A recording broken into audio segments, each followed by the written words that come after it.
उन्वान, सच का इनाम। एक छोटे से गांव में एक लड़का रहता था जिसका नाम अहमद था। अहमद एक ईमानदार और सच्चा लड़का था, लेकिन उसके गांव वाले अक्सर उसका मजाक उड़ाते थे क्योंकि वो हमेशा सच बोलता था, चाहे उसके लिए कितनी भी मुश्किल पेश आती। गांव के लोग झूठ बोलकर एक दिन गांव में एक अजीब व गरीब हादसा हुआ। गांव के बड़े किसान, जिनका नाम है जफर था, की खेतों में आग लग गई। जफर की खेती गांव की माईशत का बड़ा हिस्सा थी और वो आग लगने से बहुत परेशान हो गए थे। लोगों ने ये अफवाहें शुरू कर दें कि आग किसी ने जानबूझकर लगाई थी।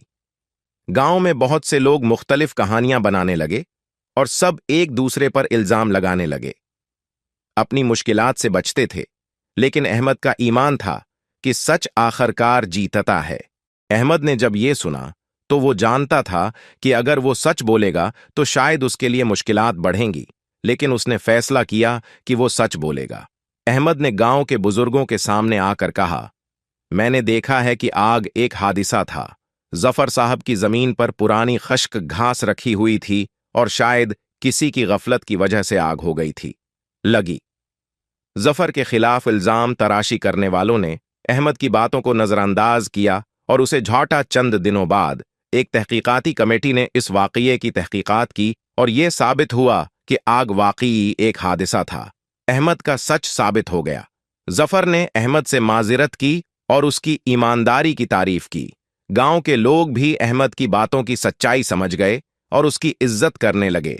चंद महीनों बाद गांव में एक और बहरान आया।